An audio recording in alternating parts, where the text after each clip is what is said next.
À Ouagadougou, le temps semble parfois s'étirer dans la chaleur étouffante de l'après-midi. Dans son petit appartement, Fabio attendait, elle attendait toujours.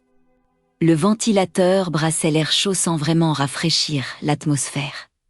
À l'image de sa vie, beaucoup de mouvements pour peu de résultats. Fabio était jeune, belle, avec une vitalité.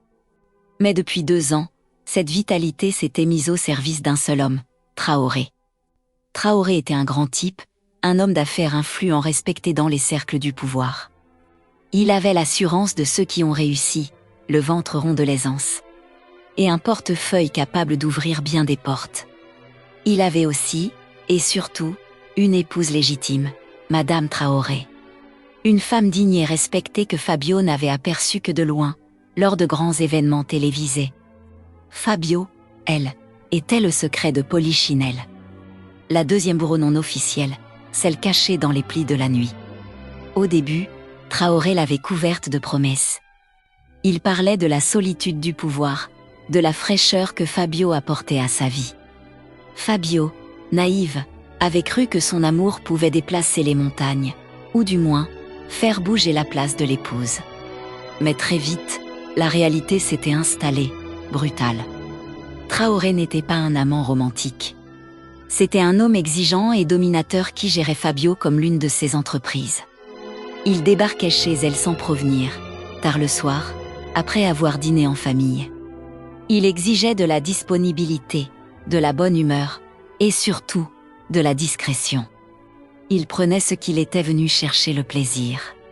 Le repos loin des responsabilités domestiques qui repartaient avant l'aube. Il me traite comme une vieille chaussette. On l'utilise quand on a froid aux pieds, et dès qu'on a fini, on la jette au fond du panier à linge sale.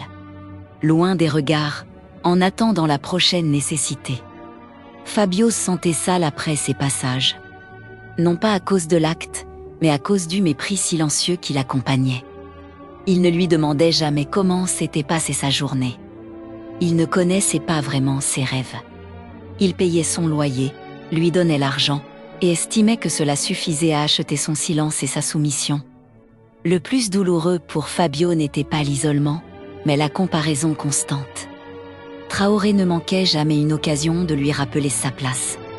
Si Fabio tombait malade et l'appelait, il répondait sèchement « Je suis en réunion, prends un paracétamol ». Mais si son épouse avait le moindre homme, il annulait tous ses rendez-vous, y compris ceux promis à Fabio depuis des semaines, pour être à son chevet. Les fêtes religieuses comme la Tabaski ou Noël étaient les pires moments. Fabio les passait seul, devant sa télévision, pendant que Traoré s'affichait fièrement en famille, dans des boubou-bazins richement brodés, aux côtés de son épouse rayonnante. Un jour, Fabio osa se plaindre. Elle avait attendu Traoré pendant 4 heures dans un resto chic pour un dîner qu'il lui avait promis. Il arriva finalement, non pas pour dîner, mais pour lui dire qu'il devait rentrer d'urgence car sa femme organisait une réception imprévue. « Mais Traoré, tu m'avais promis cette soirée. Je me suis faite belle pour toi », s'écria Fabio, les larmes aux yeux. Le visage de Traoré se ferma, son regard devint glacé. « Fabio, ne te trompe pas de combat.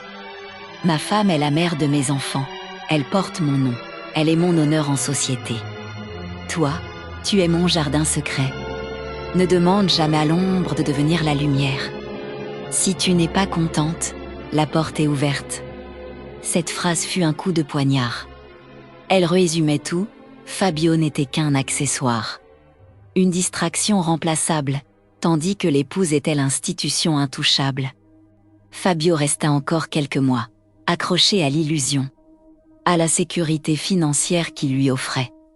Elle continuait d'accepter les miettes d'affection, ravalant sa dignité à chaque visite nocturne. Mais l'image de la vieille chaussette ne la quittait plus. Elle commença à se regarder dans le miroir et vit la tristesse dans ses propres yeux. Elle vit une jeune femme qui gaspillait ses meilleures années à attendre un homme qui ne lui donnerait jamais que le reste de son temps et de son cœur. Elle comprit que Traoré ne changerait jamais. Il avait le meilleur des deux mondes, la respectabilité sociale avec son épouse, et le plaisir sans contrainte avec sa maîtresse. Pourquoi changer une situation qui le servait si bien? La décision ne fut pas facile. Elle impliquait de perdre le confort matériel, d'affronter la solitude et pater la pauvreté. Mais un matin, après une énième nuit où il l'avait traitée avec une indifférence blessante, Fabio fit sa valise. Elle partit sans un mot, choisissant enfin de ne plus être une option dans la vie de quelqu'un, mais de devenir la priorité d'Anne, la sienne.